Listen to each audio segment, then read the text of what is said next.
Good evening, ladies and gentlemen. Welcome to the very last class of this series. Boo.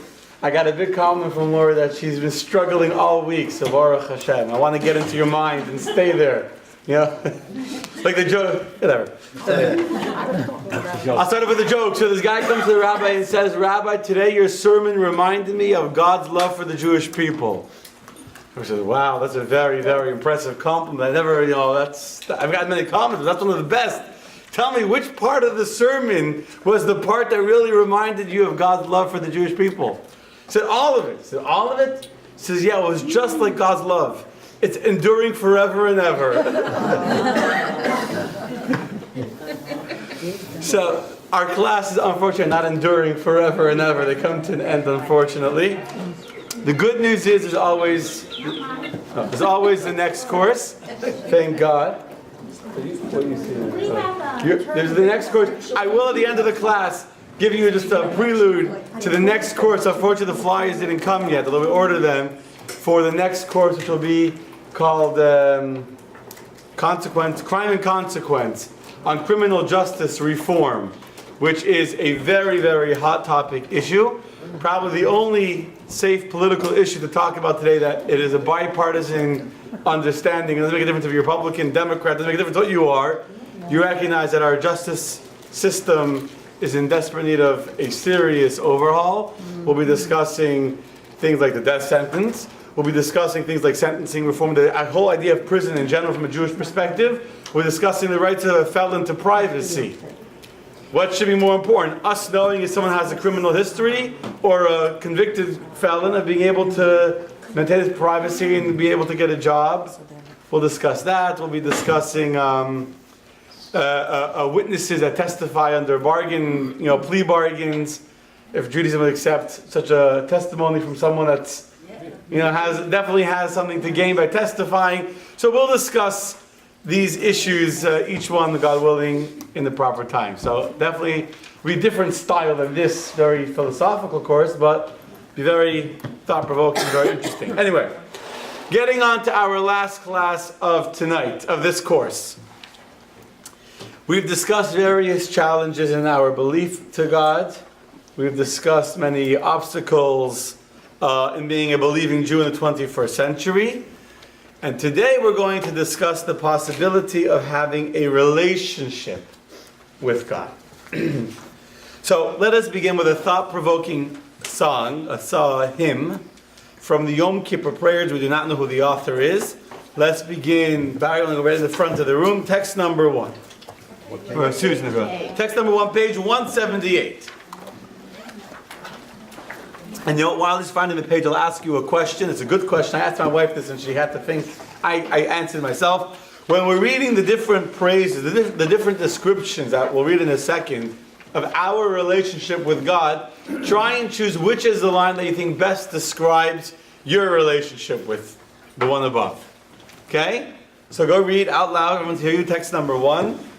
For we are your people. For we are your people and you are our God.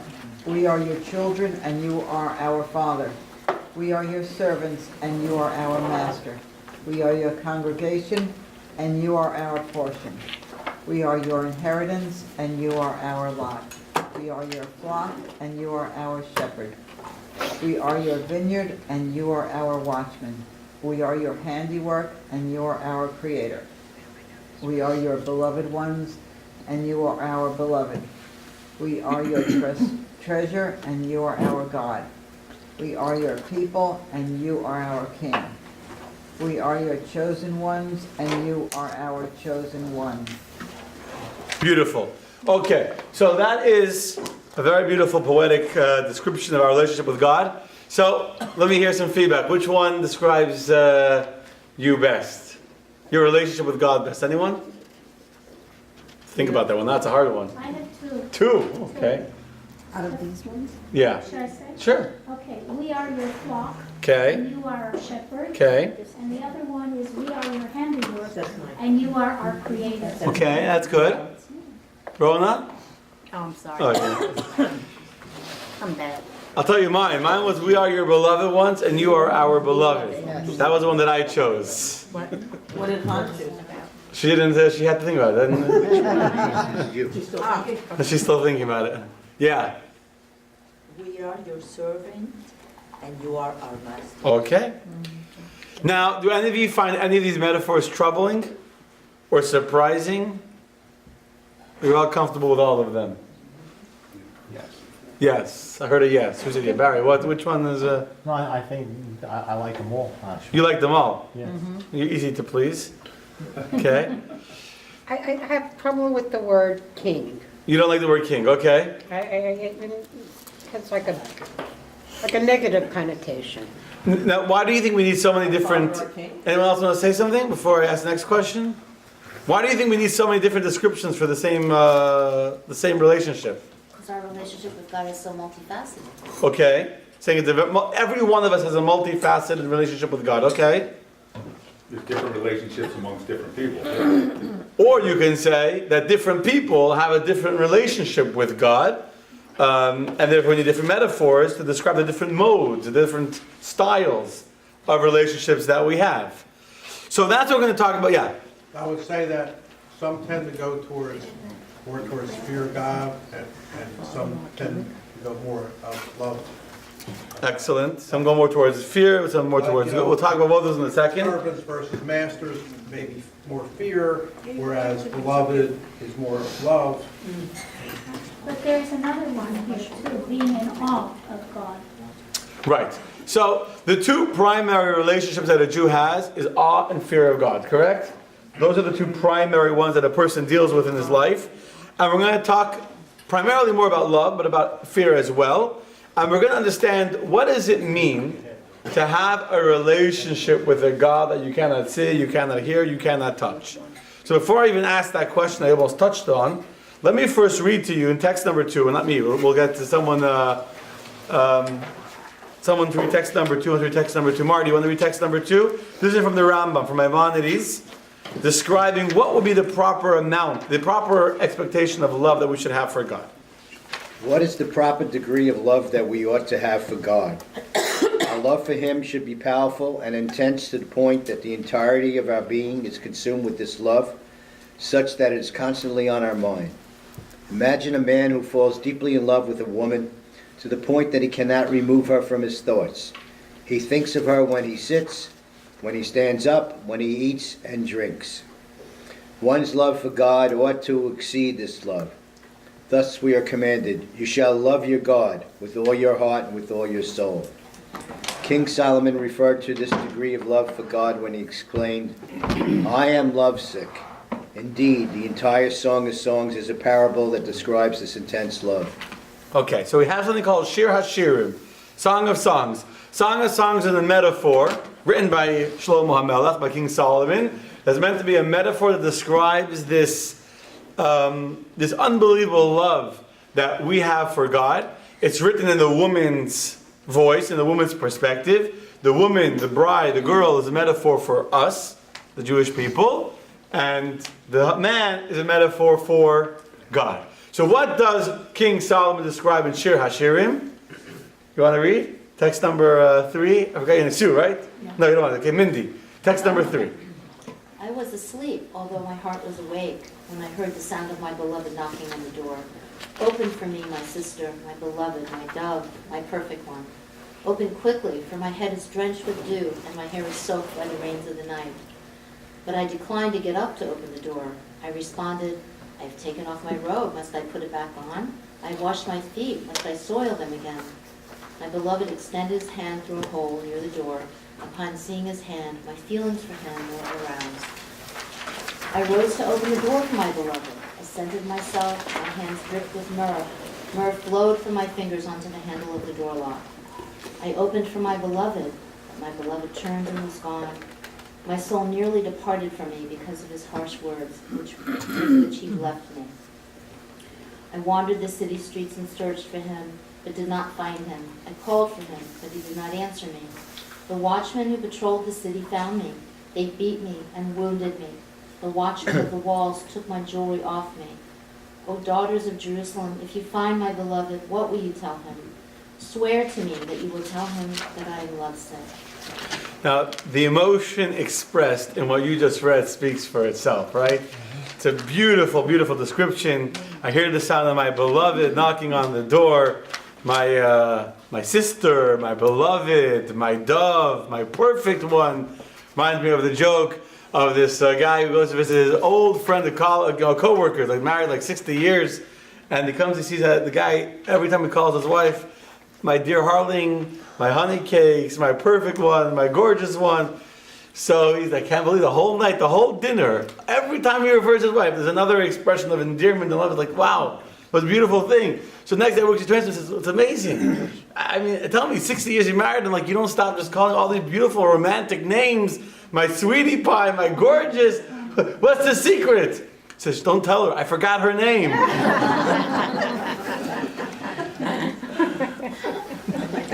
I probably assume we'll be doing that. Okay, so this is the Shir Hashirim. This is what Shlomo HaMelech is telling us, that we should feel for God the love of this girl who's long sick, who's yearning, who's desiring. How could I develop a relationship with my beloved? How can I find him? He's abandoned me. I'm searching for him. And of course, the commentaries have many explanations of different times in history when this is, but that's not the point for tonight. The point is, there's this like ideal of this unbelievable passion, of this relationship that we should have with God. Okay, not only do we have this idea that we should have a relationship with God, we're told that if you don't have a relationship with God, even the actions, the mitzvot that you do, are deficient. In the famous work, Chovot HaLevavo, Duties of the Heart, which is exactly what it sounds like, Duties of the Heart. It's a book that goes on the emotional, philosophical ideas of Judaism, written by the great medieval sage Rabbi Bachya Ibn Pakuda. He says, we're going to read in text number 4, that if you do a mitzvah, but you don't have a feeling of attachment to God in that action, something critical is missing from the mitzvah. Text number 4, let's go to the back of the room. Andy, text number 4. You know that words are associated with the physical tongue, while thoughts are the domain of the feelings of the heart. The words of prayer are the body, and the thought its spirit. When one prays with the tongue while the heart is preoccupied with something other than prayer, the prayer is like a body without a spirit, a husk without a heart. Okay, so he says like this, there's two components to the mitzvah. There's a ritualistic observance, and then there's the deeper feelings that must be there in order to make the mitzvah complete and whole. The Alter Rebbe, who today is a special day for the Alter Rebbe, the day he was freed from prison, we'll talk about it more later a little bit. So the Alter Rebbe describes in Tanya even more powerfully, that if a person prays without emotion, without an attachment, it's keguf Belay neshama, which means like a body without a soul. The body is there, the words of prayer are there, the technical fulfillment of your obligation to pray was completed, but it was a body with no soul. I once heard a great analogy for this. It's like imagine you buy a beautiful dress or a really nice suit. More ladies and men will say a dress, okay? Buy a really nice dress, okay? It's a nice Thanksgiving Day sale. You went on Black Friday. You pushed, you fought to say it's part of the process. You bought a dress, and now it's hanging in your closet. It's a beautiful dress, but has the dress yet fulfilled its purpose? Has it yet fulfilled what it could be hanging on a hanger in the closet? No. Only when you put that dress on, when you put that suit on, and now you look good in it, now it's a beautiful dress. Just because you own a beautiful dress that's hanging in the closet doesn't help anybody. There's no value hanging in the closet. So too, a mitzvah without the love or fear of God is like a body without a soul. It's like a beautiful dress hanging in the closet. I'm going to guess that every woman sitting in this room has at least 1 or 2 dresses hanging in the closet they're never going to fit into ever again in their lifetime. But I know that there's a few like that in my closet. Not my dresses, but there's a few dresses hanging in the closet. 1 or 2? I don't count. There's many more. It's more than hands and fingers. You know what I mean? Hands and toes. I mean, Better never mention. I don't count. I say it's not. When it gets to closets, there's no equality between men and women. But not even close. You know what I'm saying? So there's a lot of you have some dresses. They're beautiful, beautiful dresses, and they're so beautiful. You don't want to give them away, but they're just dresses. That's all they are. you're never going to look beautiful in them again. They're never going to really fulfill its purpose. A mitzvah without feeling, without love or fear is like a body without a soul. You give it to Rabbi, your granddaughter. Yeah. That's what I do. Yeah, okay. You could wear it. can't the action or the fulfillment of the mitzvah bring on the feelings? Sometimes you don't always have the feelings to start with. Sometimes fulfilling the mitzvah initiates the We have discussed, excellent point. We have discussed in previous classes how today psychology has even come to recognize how actions create emotions, which is clearly an idea that we've discussed about, and the reason to do mitzvot even without an emotional feeling, because it'll bring to the emotional feeling. In fact, we even was in the What Is course, we quoted a fascinating study that they made people rate comics that they were looking at, and half of the group had a pencil in their mouth, which forces you to smile. When you have a pencil in your mouth, so your teeth or your jaw, whatever, is in a smile position, right? And they didn't know that. They were just rating the comics they thought for a marketing company. And another group was in some kind of frown position. I'm trying to remember how they made them frown, again, without them realizing, without telling them that they're smiling or frowning. And the people, they had to hold something closed in their lips. And the people that were holding a pencil in their mouth rated the comics that they were rating for this marketing company, but I don't remember the numbers, I'm going to say, but they rated them funnier than the same, the other groups that didn't have a pencil, weren't in a smiling position, not even knowing that they were smiling. So absolutely. But that's not, what we're trying to bring out of here is the importance of having that emotional feeling. That's the point of saying it. Now, Mordechai before mentioned that all emotions, primarily in Judaism, although there's many emotions, many feelings of a relationship, we mentioned a whole bunch in text number 1. There's two primary relationships. What are the two primary relationships? Love of God and fear of God. What we call awe of God. Steve, go read text number 5. Love of God motivates us to fulfill the 248 commandments of the Torah. Also, without this love, our mitzvah observance is deficient. To truly fulfill the mitzvah, one must love God and truly desire to cleave to Him. Awe and the fear of God ensure that we not transgress the 365 prohibitions of the Torah. Because one who fears to rebel against the Supreme King of Kings, the Holy One, blessed be He, will abstain from wrongdoing. A greater level of awe derives from a keen awareness of God's greatness. One with this awareness would be ashamed to defy God by doing what is evil in His eyes. Okay? So essentially everything we do in Judaism, is either a desire to attach to God, right? Love makes you do something for the person that you love, right? Makes you come closer, or it comes from fear, which means fear is restraint. It holds you back. Just turn the page. Fear is a state of withdrawal, of restraint, of holding yourself back. So that's a fear, holding yourself back from not sinning against God. And the point is that every time we study Torah, every time we pray to God, every time we do a mitzvah, it's meant to be done with this overwhelming love for God. Every time we're tempted to do something we know we shouldn't do and we hold back, it should be done with this tremendous feeling of reverence and awe before God. Okay, about to say something not nice about someone, we hold it back. There should be a feeling of, I'm doing that because God is my king, God is my ruler, God is my master. That's the way it should be, ideally. What's the obvious question? What's it really like? What? What's it really like? Well, it sounds beautiful. I believe that one of the biggest obstacles or challenges that many of you have with Orthodox Judaism or with ritualistic Judaism, and for sure many, many more people not in class, is that people look at religion and they don't see the emotional element of it. For sure not in the mitzvot of Judaism. They see it as a very ritualistic, you believe in God, you accept His commandments, so you do what He says. It's a very controlled experience, a very controlled action. It's a religion of the hands, but the heart is absent. And so, although most of us hope to experience a relationship with God, The question is this even possible? Is this even possible? Okay? All the more so because we neither can see nor touch. Exactly. I was going to say that after the next text. This text is a very interesting text. I have no idea who wrote it. George Stein. I've never heard of him before. Let's read this text and I'll explain exactly what you're saying. Text number 6. You want to read? Sure. Go ahead. Chana.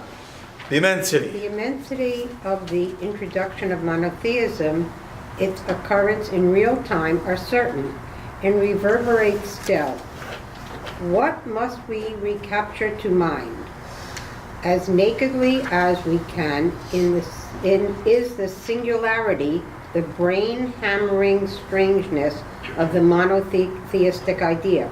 Historians of religion tell us that the emergence of the concept of the Mosaic God is a unique fact in human experience, that a genuinely comparable notion sprang up at no other place or time.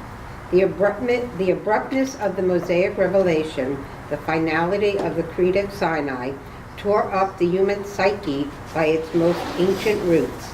The break has never really knit.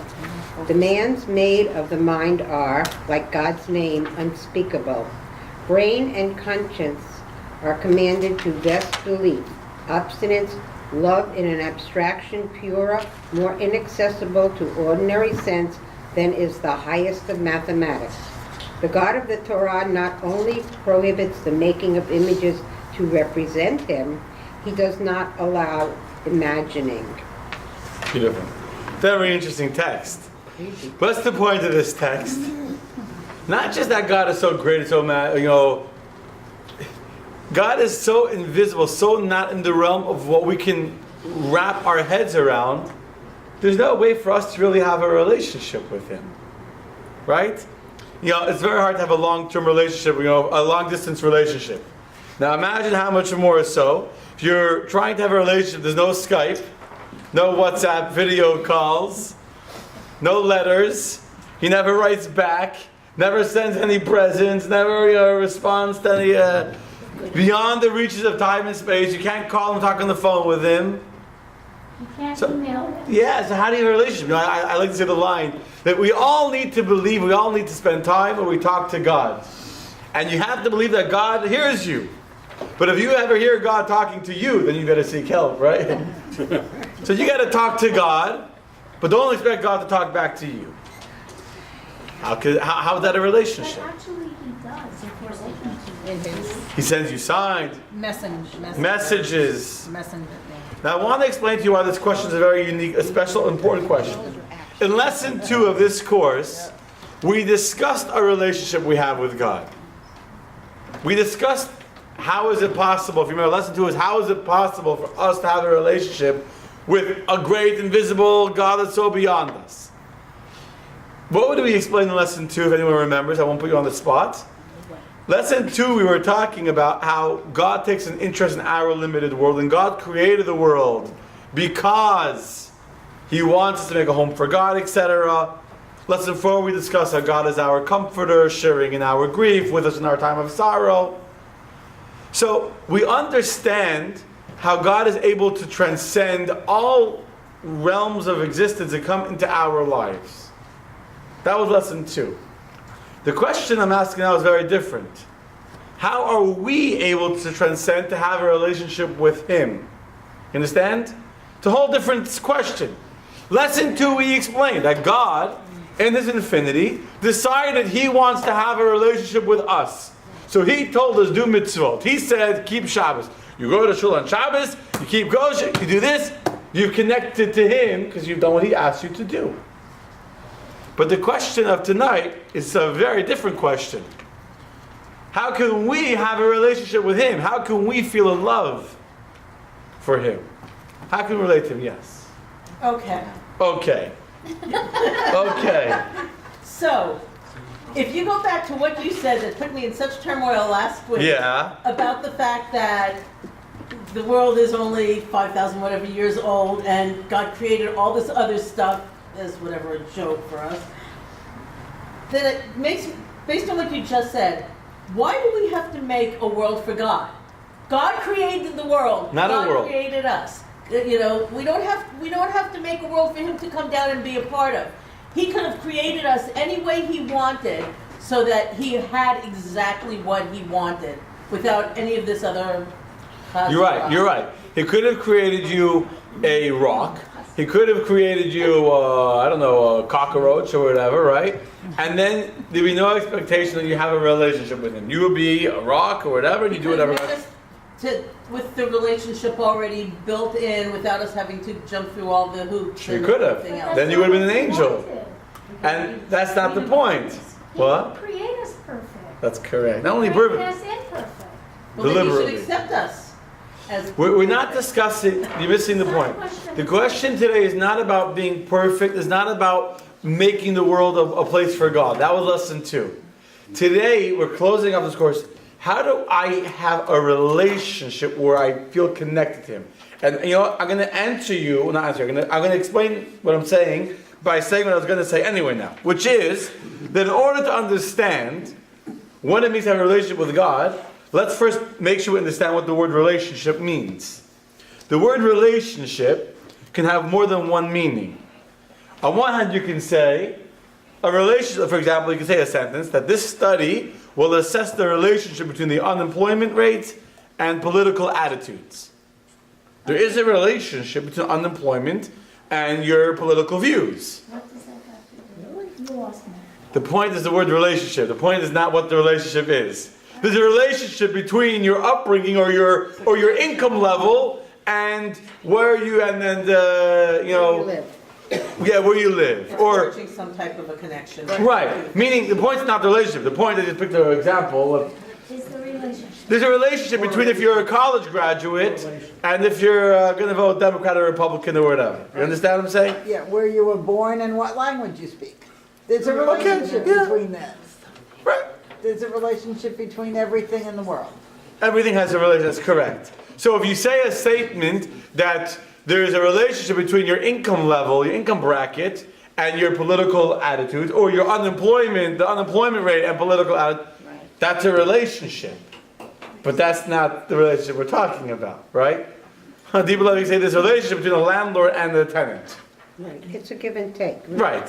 So the relationship between the landlord and the tenant is probably a better example than this. It's a little, if I was in charge, the relationship between the landlord and the tenant, okay? It's a relationship. It's a transactional relationship. There's a contract. The relationship extends to as far as I have tenants. They pay the rent. I make sure that the garbage is taken out and that the lawn is cut and that the lights are on at night. I'm saying that's the extent of our relationship. That's the extent of it, and we get along. But then there's another kind of relationship, which is two best friends, where the relationship is not just a connection between two things that have no feeling for each other, but it's the whole relationship is not about what I do for you. It's how I feel about you. You understand? The tenants, they might like me, they might not like me. Makes no difference. My relationship with them is not about my feelings for them or their feelings for me. It's about if they pay the rent and if I provide the services to make sure they have a place to have a store. As long as those are being fulfilled, we don't have to feel for each other or not. A friendship relationship or a mother-daughter relationship or a, etc., that kind of relationship, it's not about what I do for you or if I've done ABC or not, or if you've done ABC, because if that was a relationship, we wouldn't have a relationship with our kids, right? The relationship is because of how I feel about you. Okay? So now we're going to go back to this discussion about God. We're talking about a relationship with God. There's two ways of understanding what it means to have a relationship with God. Let me say, we're going to read text 7. I'll tell you first, and I'll take questions, and then we'll read it inside. You can explain the relationship with God as we've explained it in lesson 2. And in lesson 3, and I'll remind you that in a minute. Where the point is that I'm doing what God tells me to do. Is that an emotional relationship about feeling, or it's a transactional relationship? Contractional. Now, that's important. That's important. But today we want to get to the deeper kind of a relationship. Kind of The emotional relationship. Yes. Now you had a question? Yes, this George Steiner, Yes. Text 6, yeah. this whole statement that he makes, the abruptness of the Mosaic revelation tore up the human psyche by its most ancient roots. Let me explain what that means. It's a very profound statement. The abruptness of the Mosaic revelation, which if you remember I mentioned last week, there is no other relation, there's no other nation or religion rather, in the course of human history that has ever tried to pretend that there was a massive revelation. All of a sudden, a whole nation went from being slaves to becoming a people of higher ethics and higher values, and they tore up the human psyche by its most ancient roots, which was barbaric, whoever stronger wins, there's no such thing as human rights, concern for the poor, ethical behavior, not killing, not stealing. People killed. That was regular. That's how you did business. You killed the weaker. That was the way of the world. You saw a pretty woman, you took her home and did what you wanted with her. The idea of values, of ethics, of human rights, that was introduced to the world by Mount Sinai, and it would change the universe forever. But then he goes on to say the break has never really known. Meaning we've that- changed. The world was changed by what happened to Mount Sinai. When God revealed Himself, He changed the world, and yet, despite changing the world, He did it in a way that we can't Normally, if any other leader tries to inspire people, what's the beginning, the foundation of the movement? The leader. I'm thinking of Hitler Yamach Shemayim as a terrible person to use an example, but just because what? That's fear and hatred. But the point is, he had a whole doctrine and all that, but it was all about him, right? So he created a whole following and a whole, not the word religion, not the right word, but whatever, a whole following. But when he was killed, It really was a religion. it was, but it was around a very, very, very physical, tangible imaging. What God did at Mount Sinai has no imaging to it. Has no tangible leader to it. It's not about a visual leader or charismatic person. It's none of that. And we're being told that you got to love in the abstract, something you have to give up of your own pleasures for something you cannot see or hear or taste or examine or experience. And that no other religion in the universe ever tried doing such a thing like that. Understand? Very subjective. We were the subjects. We are the subjects. We don't What even if- have idols. Everything that the Ten Commandments tells us is for us to do. Right. And that was the basis. Okay, yes. Okay, let's read text number 7 now. And now keep in mind what I kind of already gave it away, but it's okay. Keep in mind these two different definitions of what is a relationship, and let's see how text number 7 helps us, or to what extent it helps us. Text number 7. Terry, you want to read? Sure. The word mitzvah is related to the Aramaic word svata. Savta. Savta. Savta. Not savta like a grandma, but with a tzaddik. TZ is tzaddik. Okay. Which means connection. One who performs a mitzvah connects with God, the issuer of the commandment. This is the meaning of the Masonic phrase, the reward of mitzvah is the mitzvah. Ethics of the Fathers 2:4. The reward of the mitzvah is the connection, mitzvah, savta. It generates with God who issued the commandment. Can we continue? Mm-hmm. Doing To good. be understood by way of any analogy, by an analogy from the physical world. A simpleton has an inner sense of bitul, nullity, before wisdom and the greatness of sage to the extent that, in comparison, he senses himself to be an utter non-entity. Similarly, in the sage's estimation, the simpleton is hardly human. Not that the scholar dismisses or rejects the simpleton, God forbid, for that would be bad manners, but he simply sees no connection or relationship whatsoever. Now, when the sage instructs the simpleton to do something for him, that command brings the simpleton into being. In the simpleton's own self-perception, he is no longer a non-entity.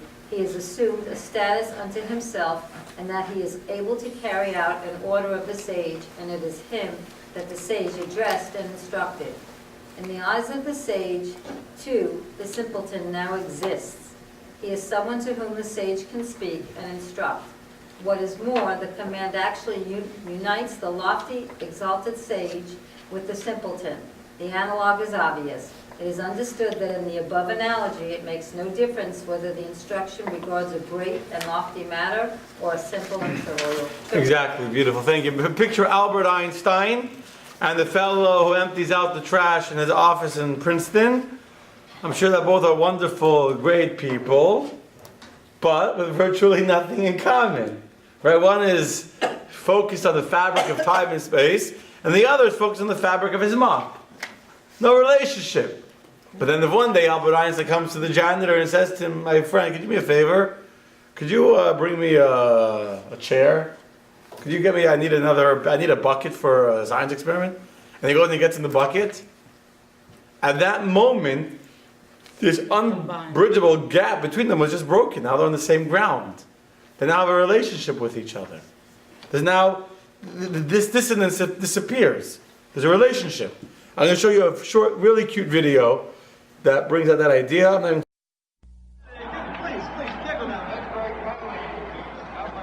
Mr. Green? Mr. Green? Yeah. You need any help? Mm-mm. I just want you to know, I think you're the best ever. Yeah, sure. Want my Coke? It's okay, you can have it. No. Really, you can have it. Okay.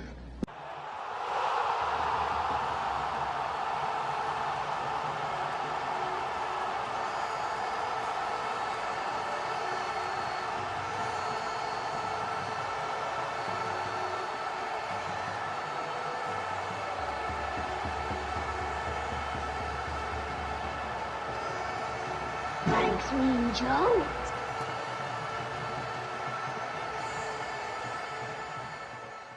That's a beautiful video, right? Yes. Beautiful. Especially because you guys don't know whoever that is. I have no clue, but. Joe Green. What's the takeaway of that video? That Mean Joe Green was a nice guy. At some point, There was give and take. the great big football player and the little kid at some point are on the same level. Exactly. When he said, Mr. Joe Green, you're the best, did that mean anything to him? No. Yeah, sure. Yeah, right. There's no relationship. But at the moment he gave him a Coke, it's just a Coke. I mean, even for Coke, it's just a Coke. But at that moment he gave him a Coke, now there's a relationship. Yeah. But when the kid gave him the Coke, he had no expectations. He didn't wanted any reward, whatever. It was pure. That's true. For him to give him the Coke, right? Yeah, but That's he true. Mean want Joe some Green reaction. of the Pittsburgh Steelers, defensive unit, one of the great players of all time. What were his stats? I'll get back to you later on that. So he didn't have to give his jersey, right? Right. That wasn't something they sold on a rack. That was his Jersey with his sweat on it. And Yeah. he didn't have to give that, but the kid walked So away. why did he give it? You're right. You're right. But let's take your point Because further. everybody wants to get to him because he's a great player. They want something from him. This kid really thought he was great from his heart, and he gave him the Coke. He didn't expect anything, and that impressed. Right, so let me just finish your sentence though. So let me finish for you. So the fact, once he gave him the Coke, now there's a relationship. Right. That's why he gave him the jersey. He had a pure Because now- relationship. It wasn't that I'm going to give you something. We have some kind of financial or benefit. It was a pure relationship, well, pure giving. Okay, so beautiful. But we got that. So there's a beautiful relationship with this kid and this Mr. Joe Green have absolutely nothing in common. Right. Until he gives him a Coke, he does something small. Mr. Joe Green can buy himself a lot of Cokes. He can buy himself a The whole Coke factory. I don't know the company. franchise. Yes. But yet when he gave him that Coke at that moment, he created a relationship. However, and it's very beautiful. This is, by the way, that little kid giving the Coke, that's us doing a mitzvah. At that moment, God says, I'm vulnerable, I want your mitzvah. I want what you can do for me. Yes, it's only a Coke, and I'm the great God. But because it's you giving me a Coke, especially if you're getting it for nothing in return, that's the happiest thing that God could, the most enjoyable thing God could ever ask for. That video is us doing a mitzvah for God. However, that mitzvah, us doing a mitzvah for God, What kind of relationship is this? Is it an emotional bond where that kid feels a reciprocal feeling of, he got a jersey, but afterwards he goes home? Is there any feeling of love or fear or awe? Or is it purely, I did something for you, you did something for me? No. The kid was not expecting anything. That's true, that's what Mordechai said. So when he got the sweatshirt or jersey, he felt a relationship with Mean Joe. And that was it. And Mean Joe was not expecting any compliments from the kid because he's just a kid. Okay, fine, granted, because he got the jersey back. Yeah.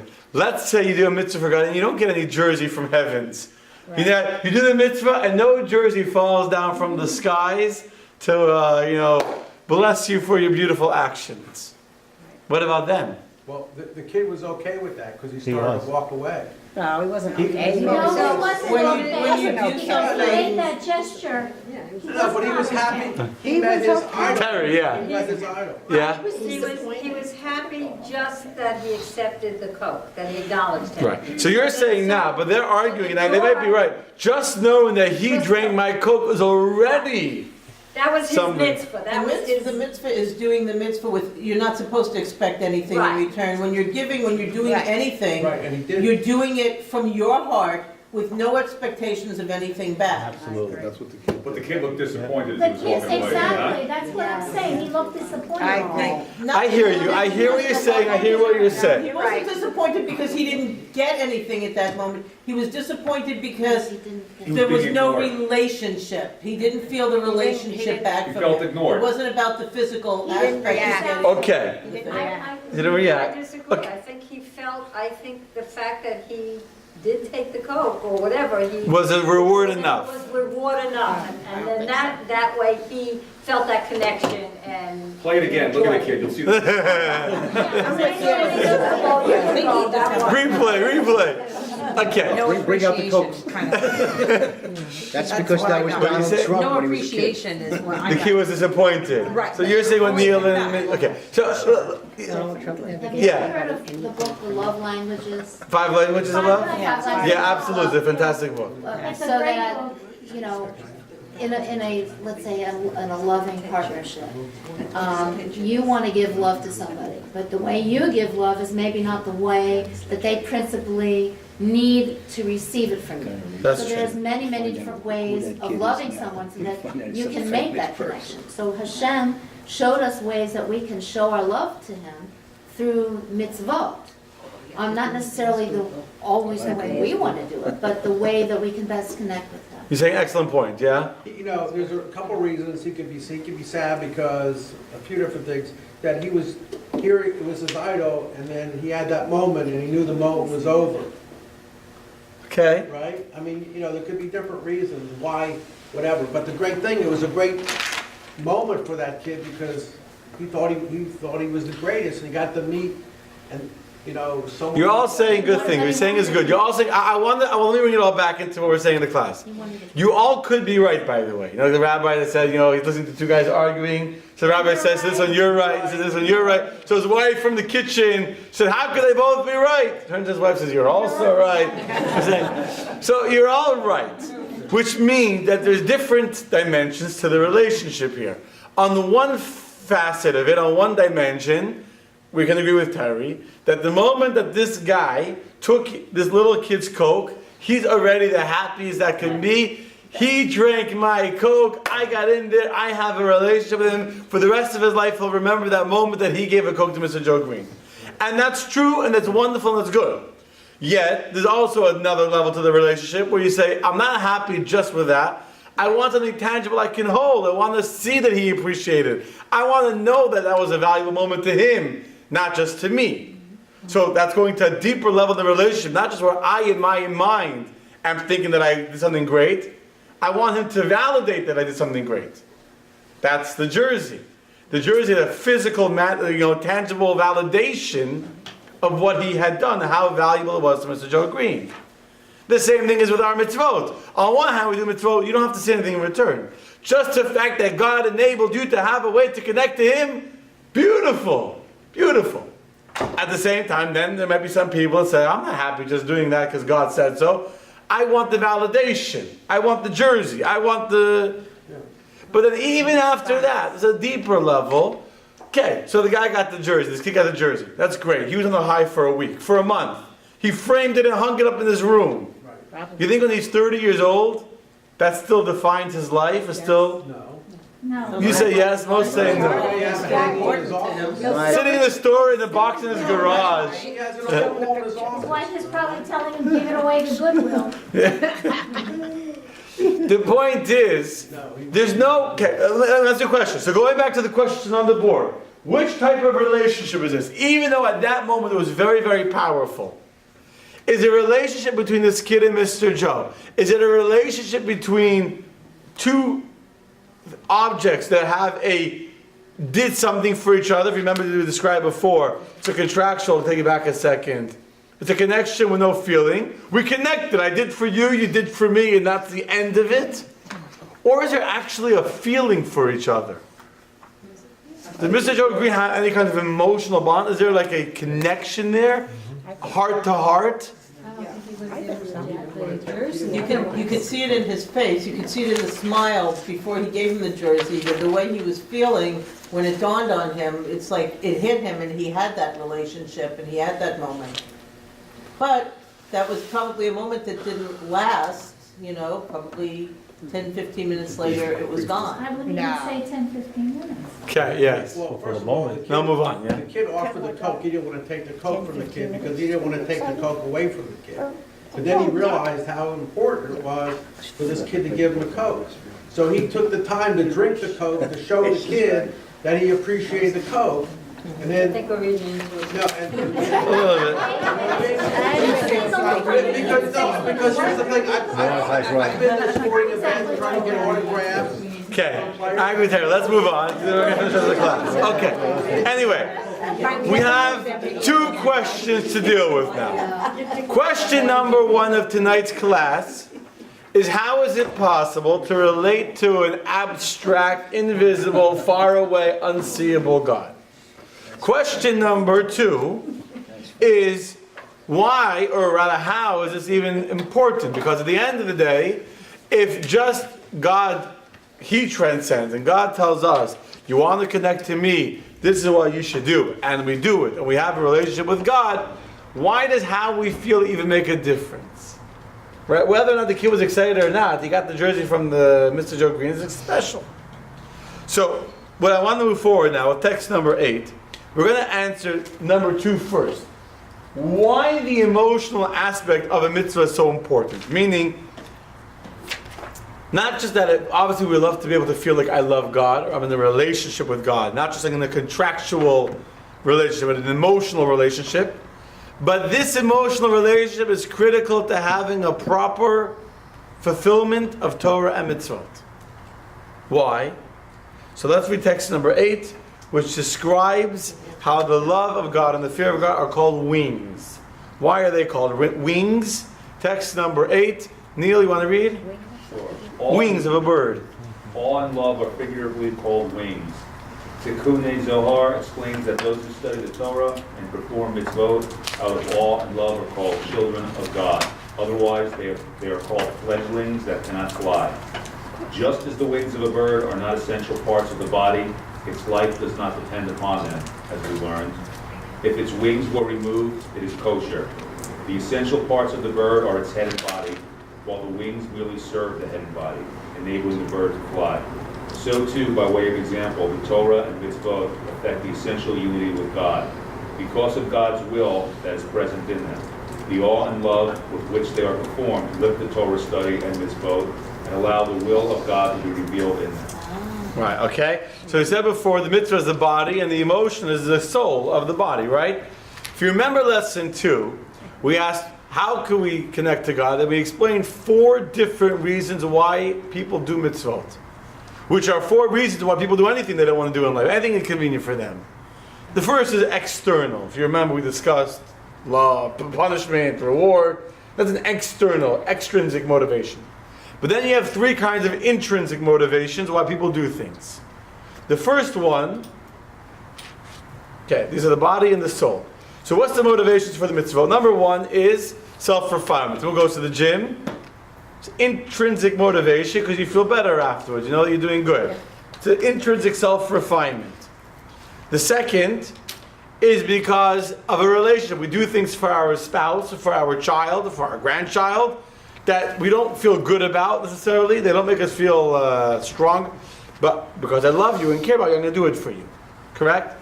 And then the deepest kind of reason why we do something, can you remember us? You see someone that fainted on the street, you do it because it's important. And you know that it's critical for me to do this, not because I know the person, not because I will feel good about it, but I understand that something important that needs to be done. I need to call 911, I need to help this person, etc.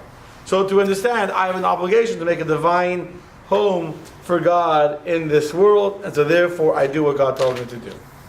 Okay? All three of these purposes are further. They're made more powerful when the action of the mitzvah we do has an emotional element to it. Meaning everything we learned in lesson 2 and everything I just said in the last 2 minutes could be theoretically done by just doing a mitzvah without feeling any emotion. You say the word, you did the mitzvah. But all three of these things are all better if you don't only do a mitzvah, but you do it with feeling, with heart, with emotion. Let's read it inside. Text number 9. Any ladies who want to read? I don't know who said they do want to read, don't want to read. Faith, okay, go. Text number 8.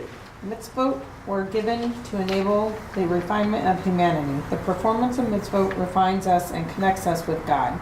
This connection should permeate all faculties and extend to the depths of the soul. Now if one performs a mitzvah simply to discharge their obligation without passion, only their faculties of action are engaged. Consequently, their connection to God will be limited to their action faculties. It is God's will, however, that the entirety of the person and all of their faculties should be connected. This is accomplished by involving all of one's faculties in the performance of mitzvot. Nevertheless, serving God with one's higher faculties, love and awe, is not an end unto itself. The purpose of love and awe is to infuse mitzvah performance with life and enthusiasm. The objective of creation is to make a divine abode, specifically of the lower worlds, which can only be achieved through utilizing one's lowest faculty, action, in doing mitzvot. The goal is only fully achieved, however, when the mitzvot are performed with all one's capabilities and faculties. Capacities and faculties. Or capacities and faculties. Okay, so we have over here 3 points. 3 points. Number 1, if you only do the action of the mitzvah without the emotional element, what dimension of the person has become connected to God at this moment? Only your lower faculties, your power of movement, your power of speech, your power of action, your heart, your soul has not been influenced by this mitzvah. Right? If you do it, I'll say it again. If you only do a mitzvah, because God said so, and you got to do it, so I did the action, I said the words of the prayers. So what part of you said prayers? Your mouth. But as your heart, as your soul, as your inner dimension, the higher human faculties, been elevated and refined through this mitzvah? No. No. However, if you do it with emotion, now the entire person connects. Not just the speech of the person or the mouth of the person, but the brain, the heart, the higher faculties of the person is connected to God through the same prayer, but said with emotion, said with heart, said with feeling. And not only that, but now when you do that action with emotion, now the mitzvah itself becomes the vessel through which you become connected to God. Because just being emotionally connected is also not enough. Just to say, you know what, I'm going to have the emotional connection to God without the action. That doesn't work either.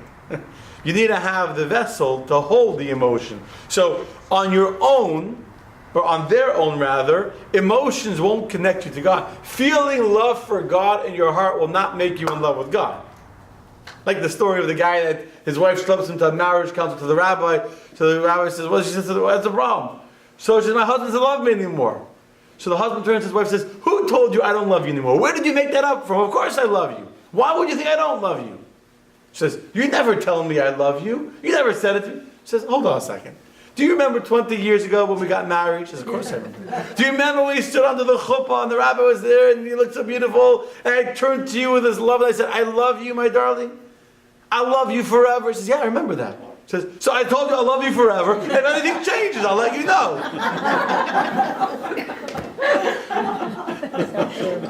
Yeah. Sounds like a Jewish husband, huh? Yep. Nothing changed. I need to say it again. It's not practical. Why waste time repeating myself? So feeling love in your heart is not going to do it. Just feeling love emotionally without the action of saying the words of prayers does not create a relationship with God. So just to do the action, that's not only elevates the lower faculties of the person. When you do that action with emotion, now the entire person is connected to God through the vehicle of the action. Okay? But does the action itself make you, I'm not making you elevate, make you closer to God, even though you're not having all of yourself in it? Absolutely. You start out Just with doing the action. something for someone, even though you feel no spiritual upliftingness from doing that, absolutely, that's very valuable. When you tell your husband to take out the garbage, he does it for you and he doesn't want to, he feels no great feeling of love by doing it, that's very valuable. But what we're discussing today is the greater, when it's done with a feeling of happiness and joy, how much more the person's involved in the love than when they're not. Another short video done. It is lit with your hand, but it is experienced with your entire being. It begins with a solid foundation, which support even the most delicate preparation. The flick of a wrist, the movement of a lip, the vision of an eye. The listening ear hears the story the candles tell. The meditation of a mind. The feeling of a heart. A menorah is lit by hand. A mitzvah lights up your entire being. When performed for the love of God, a mitzvah is a full-body, multi-sensory experience.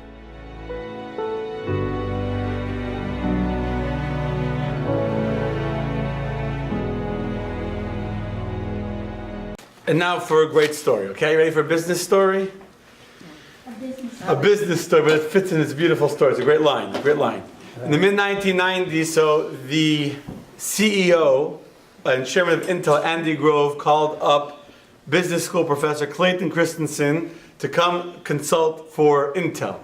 Why? He had read a very, very interesting book he'd written about disruptive businesses that come into the low end of the market and create a low-end product that gets to the whole lower-end market share, and then they end up improving their product enough to start to steal the high-end customers and take the big guys out of business. So he was feeling threatened by some new AMD and Cyrix were coming into the low end of the industry. And he wanted to know how to protect himself from this industry disruptiveness. So he came down, he spent the whole entire day, did the whole presentation, the whole thing. It was very interesting. At the end, and then they ended up making a lower version of their same product that ended up keeping them around for many, many years. What's not known is that during a break in the meeting, so Andy Grove asks Christensen, so how do we do this? Here we say, how do we do this? So the professional consultant begins to give a whole thing about opening up a new business unit that will specifically focus on the lower end product. And Andy Grove cuts him off and says, you're such a naive academic. I asked you, how do I do it? And you told me what I need to do. I already know what I need to do. I don't know how to do it. Understand? Lesson for us here. We know what we need to do, right? We all know what we need to do. That's what rabbis are good at. We're like the consultants. This is what you need to do. You need to love God. Okay, thank you very much. You need to love God. You need to feel a fear of God should penetrate through your, right? You got to feel it. You got to be afraid. Thank you, Rabbi. Like the rabbi that's screaming at his congregation says, everyone, you should be afraid of God because one day you'll die. Every member of this congregation will die and stand before God. People start to get scared. The rabbi sees one guy sitting in the front row. He's smiling. He says, don't you hear? Every member of this congregation will one day die and stand before God. You should be afraid of that day. But now everyone's trembling and crying. And this guy's sitting and laughing. He says, don't you hear me? Every member of the congregation. The guy's laughing. He says, aren't you scared? He says, no, I'm not from this congregation.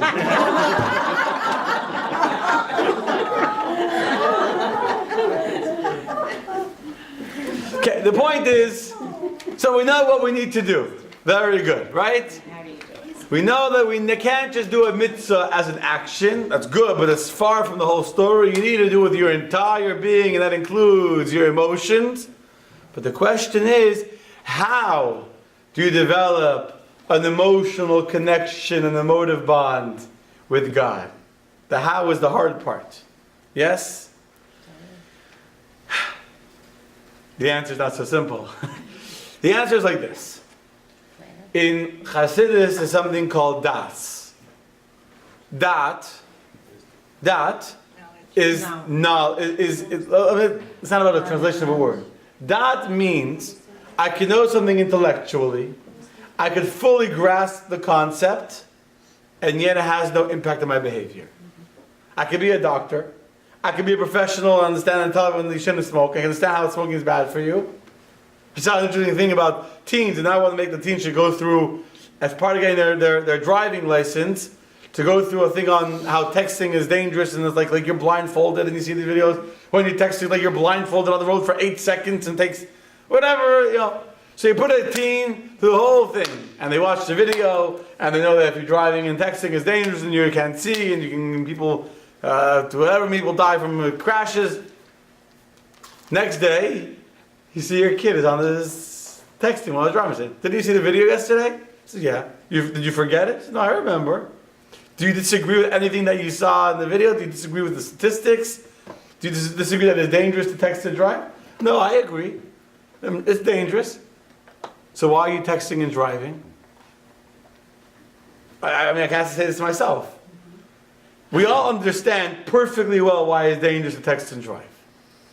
We all understand perfectly well why it's dangerous.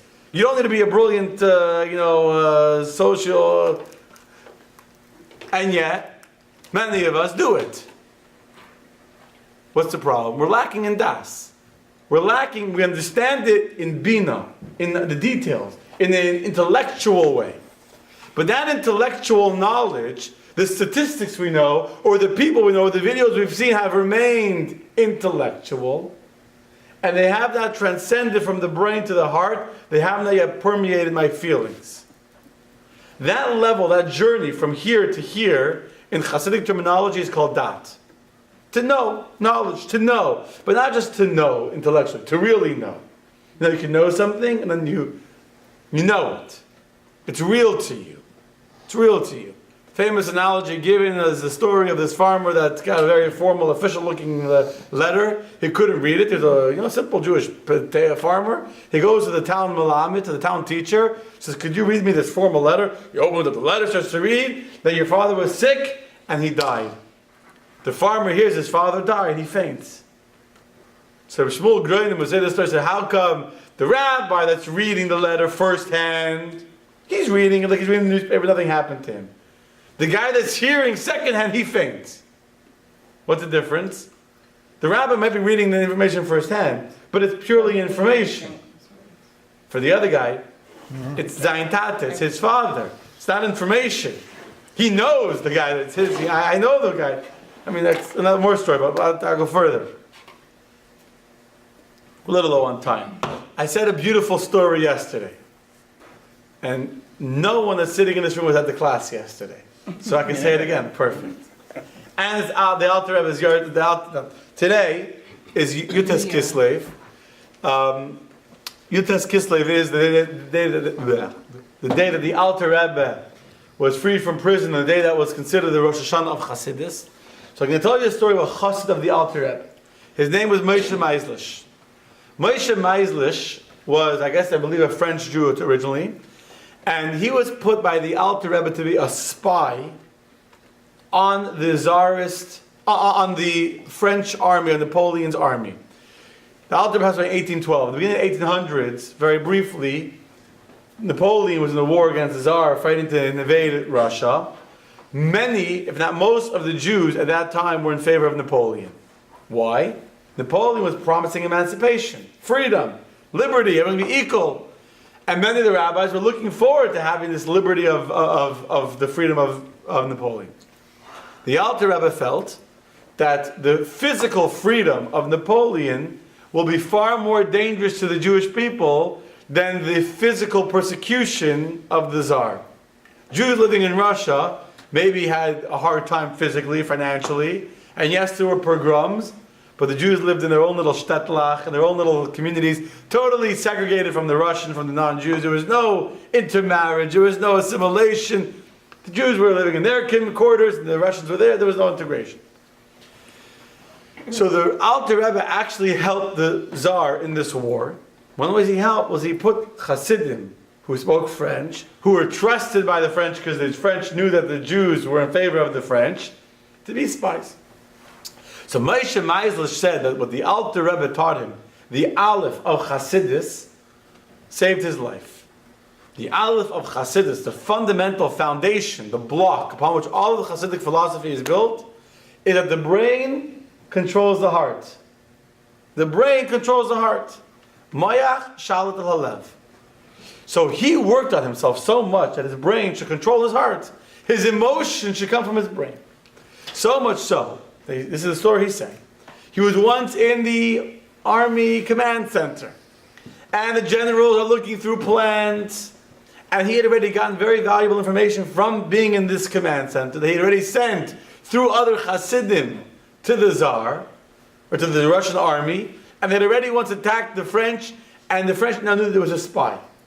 Because if the Russians had acted on information only a spy would have known. So sitting there in the office, and then all of a sudden Napoleon himself bursts into the room and screams, "There's a spy in this room!" And he looks at Moshe Meisler in the eye and runs over to Moshe Meisler and puts his hand on the heart of Moshe Meisler. Now if you're a spy, and Napoleon himself comes running to the room and screams, "You're a spy," and puts his hand on your heart, even if you're a really good actor, and you can control your facial features, your heart's going to be pumping 10,000 beats a second, right? He puts his hand on Moshe Meisler's heart, not to see how his face would react, but to feel his heartbeat. See if his heart would get scared. And Moshe's heart stayed steady. It didn't change heartbeat. Didn't change the heartbeat. He walked out of the room and that was it. Which means as follows.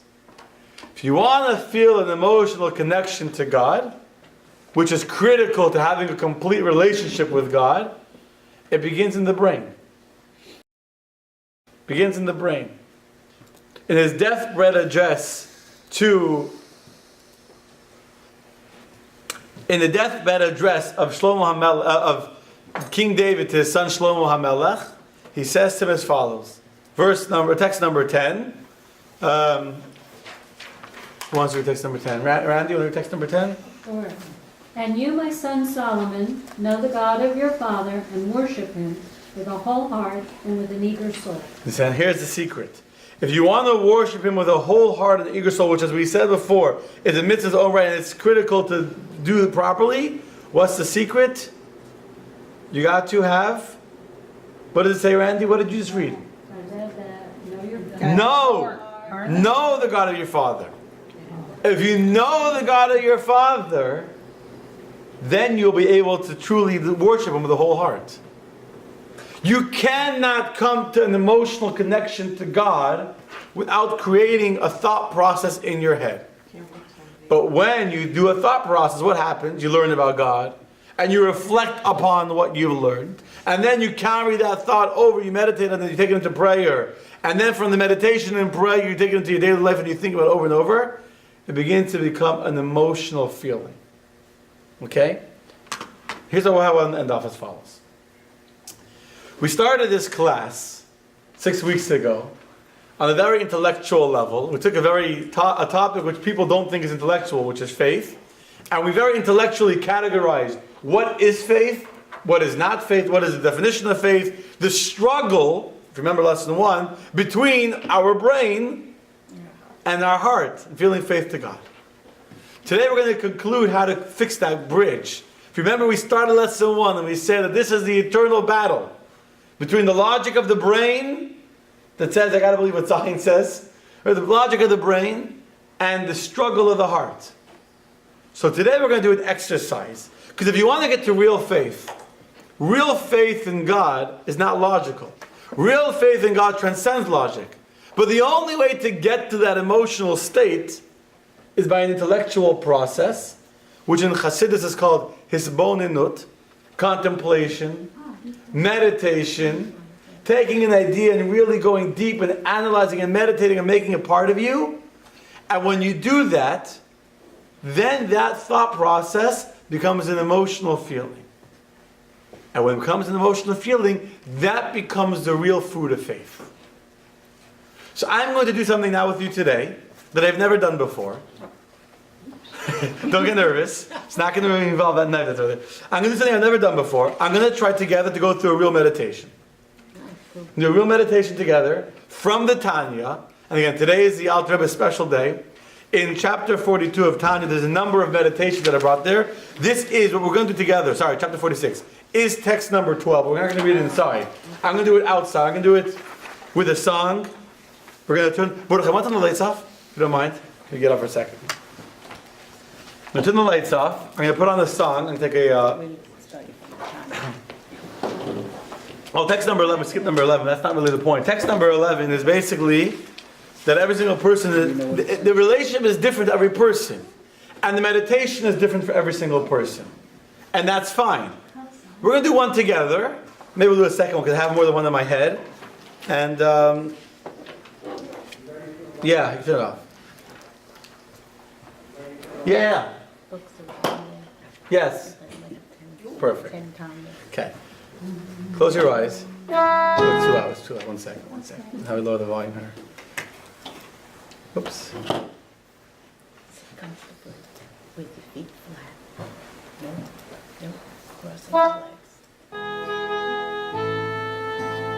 legs. This song, by the way, is a song from the Alter Rebbe. Okay. So close your eyes and imagine you're walking towards a river. And you come towards the river and you're gazing into the river, and as you look into the water, you see looking up at you your own reflection. So you're looking into the river, there's no one there, and you're gazing down, and the water is reflecting your own face back to you. And as you smile, the face you see in the water is smiling back at you. This is what King Solomon says, Kimayim hapanim lepanim. As water reflects a face, so to your face, man's heart reflects his fellow's heart. And you're looking into this water, and you're seeing your face reflecting back at you. And across the river, now you're slowly looking across the river, and you see a massive palace. And in this palace, you can see there's a tall, tall palace with the flags hanging over, a massive guard with gates. And all of a sudden, the gates of this palace open. The gates are opening.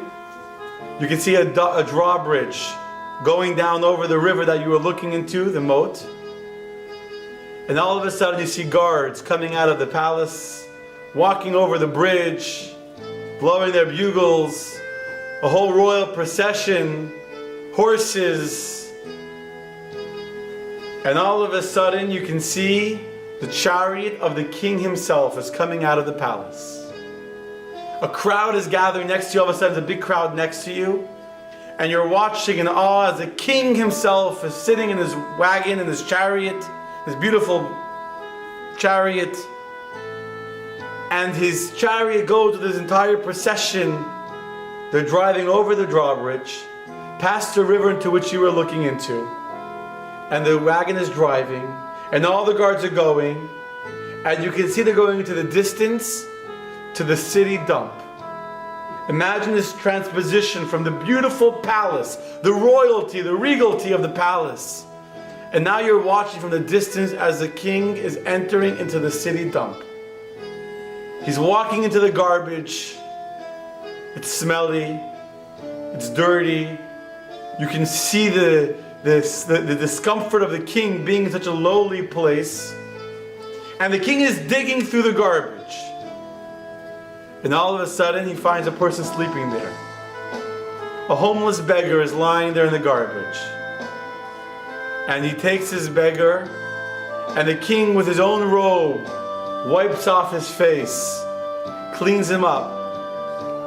And now he goes and he takes this beggar and he puts him onto his wagon, onto his chariot. And the king is ignoring the stench and the filth, and the king is sitting next to him. And they drive back out of the city garbage dump, back down the road, over the moat, and into the palace. And you can see how the king, you're able to walk over the bridge with them, and you see how the king takes this man into his actual chambers, and the king himself is cleaning up this man, washing away all the dirt, all the grime, all the stuff that's stuck to him. And the king is sitting there, showering him, giving him a fresh change of clothing. The king himself is personally giving him a hot meal. And the king showers him with affection and with friendship, more than with any other minister. And now as you're sitting there, you're going back to the river, and you're looking back, and you're imagining the king's love. The way that this king is showing such love to a person on such a low level. And you're realizing, we're all that person. The Jews were slaves in the lowest level of impurity in Egypt. We were as dirty as a human being could be. We were covered in filth. We were covered in dirt. And God himself, the King of all kings, comes down out of the palace, comes out of his heavenly abode, he comes to you, and he takes you and he washes off your dirt. He washes off your dirt, cleans you up, showers you, feeds you, dresses you, and takes you into his palace. Imagine you're a slave in Egypt. Imagine you're a slave, you're covered in dirt, and now God comes to you and frees your shackles, and he takes you out of your slavery and brings you into the Mount Sinai. He brings you close to him and he says to you, I want you to be my people forever. I want you to be mine. I want to have that relationship with you forever and ever. You can feel the reciprocation of the water at the face in the face, King Solomon says. If God would take me from so low and bring me so close, how does that make me feel close to God?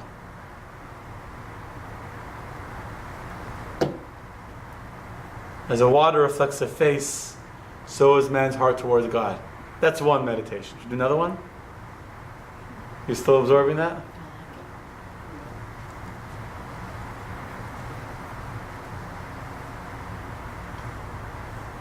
Actually, I was thinking another one today about Hanukkah. I have another song.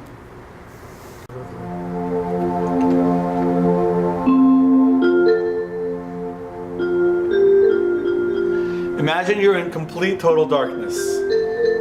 Complete darkness. You're groping around, you cannot see where you are.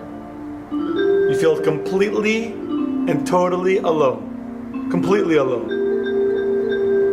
And in the distance you can hear people near you that are laughing and that are happy. But although they're close to you, they're far, far away. You cannot see them and they don't see you. And you feel not only scared in the darkness, you feel abandoned, you feel forgotten, you feel neglected, all alone in the darkness. And then as you're trying to find your way out of this darkness, out of this overwhelming despair of the darkness, your hand suddenly comes across a jug. You open the jug, you feel in it, and you feel it's oil. You reach into your pocket, you take out a lighter, you take out a match,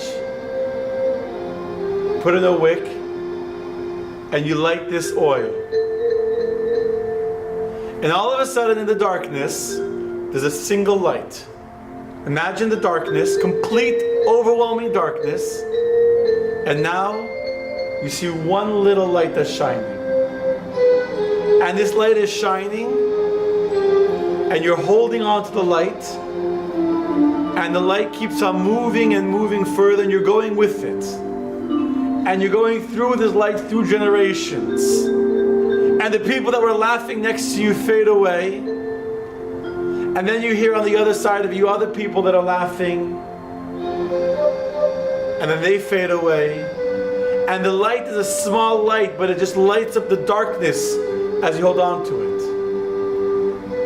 Imagine the Jews, Hanukkah. They're living in Israel surrounded by Hellenists. Their temple is defaced. They're living in darkness. They feel abandoned. They feel neglected by God. You feel forgotten.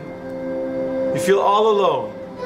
You see these mighty, powerful Greeks and you say, we're forgotten by God. And imagine you were living there and imagine how alone you feel. And then as you're groping in the darkness, you find this one wick with one jug of oil, pure oil. And you light this lamp, and the light is carrying you. It's carrying you further and further through generation after generation after generation. The light is carrying you. And no matter how dark the rest of the world seems, you have God's carrying you. His light is with you. Isn't that the most uplifting feeling in the universe?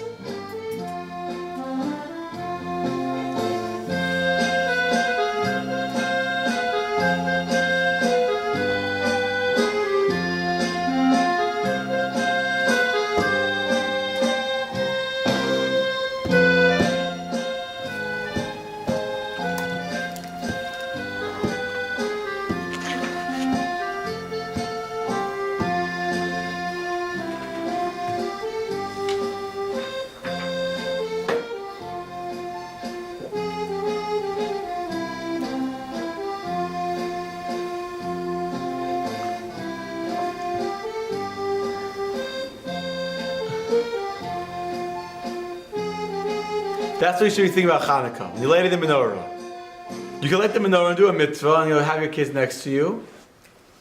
Or you can be lighting the menorah and you can be thinking about that. We were alone in darkness. We felt abandoned, neglected, forgotten. So I was thinking this morning. And then God brought us a light, a small lamp. But it's a light that's been burning for millennia. And despite the darkness, that light has never faded ever since. So we held on to it. When you think that, when you light the menorah, and every night you light the menorah, you think that, there's now an emotional element to your mitzvah.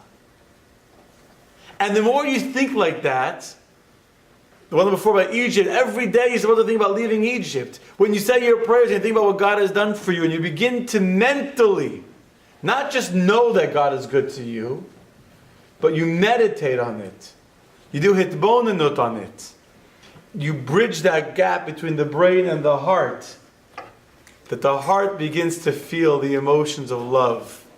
And the heart begins to feel a connection, a relationship with God. And when you have that relationship with God, you no longer wrestle with your faith anymore. Thank you very much. Thank you. Okay.